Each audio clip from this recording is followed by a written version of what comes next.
Polícia Federal deflagrou nessa quinta-feira, eu falei que eu ia falar de mais operação da PF hoje, a segunda fase da Operação Spoofing, que investiga a invasão de celulares de pelo menos 1.000 pessoas, entre elas autoridades como o presidente Jair Bolsonaro, o ministro da Justiça Sérgio Moro e os procuradores da Operação Lava Jato, inclusive Deltan Dallagnol, coordenador da Força Tarefa. Foram presos o programador de computadores Tiago Martins, o Chiclete, e Luiz Molição.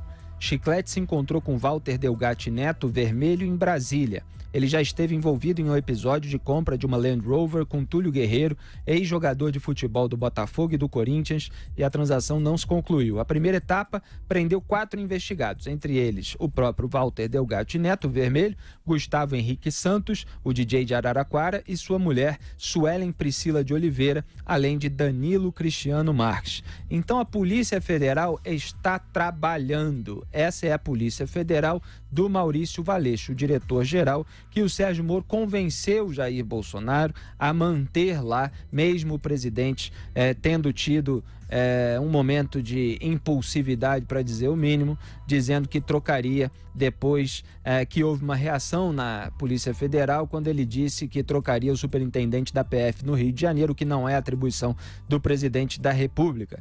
Houve lá uma investigação interna que foi ordenada pelo Sérgio Moro sobre uma denúncia forjada que envolveria o Hélio Lopes, deputado federal, apelidado de Hélio Negão, que sempre anda do lado do Jair Bolsonaro, mas parece que havia um delegado lá que queria indispor justamente o superintendente da PF no Rio e o diretor-geral com o presidente da República. Então, a princípio, pelo que foi divulgado até aqui, o superintendente da PF e o diretor-geral, ambos que o Bolsonaro ameaçou trocar, eles eram os alvos da armação feita lá nos bastidores da PF no Rio.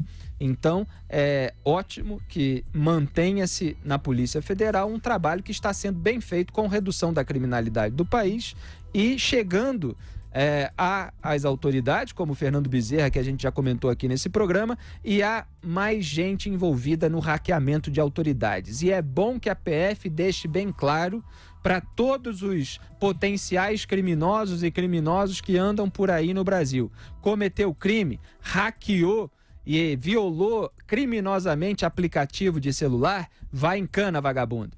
Diga, Bruno. E não só de autoridade, não é? A gente está falando de cidadão comum. Mas principalmente quem não é autoridade, porque a autoridade ainda tem como se defender. Agora, quem não tem o Estado por trás, quem não trabalha para o governo, quem não é servidor público, está ainda mais vulnerável.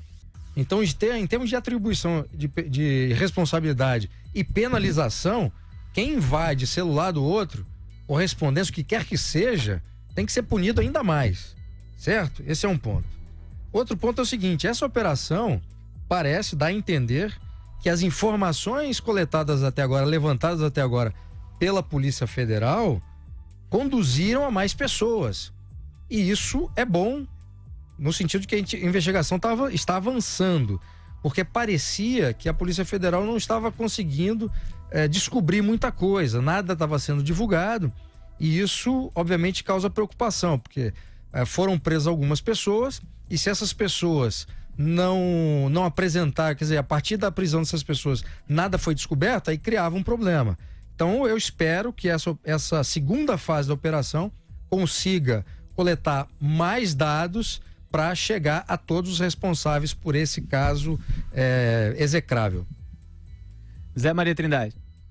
Ninguém tira da minha cabeça, Felipe, que não tem muito dinheiro, não tem dinheiro por trás dessa história, e esses primeiros que foram presos, eles seguraram informação.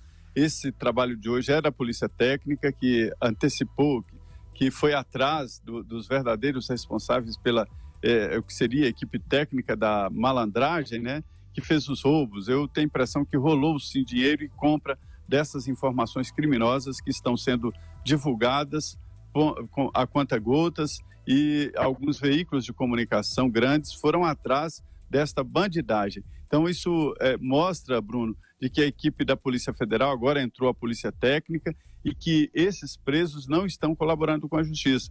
Hoje mesmo a ministra Rosa Weber negou pedidos de liberdade desses presos, e isso é crime. A gente fala aqui que é crime, tanto é crime que tem gente preso por isso. Se não fosse crime, né, não tinha ninguém preso, ninguém seria processado e pronto.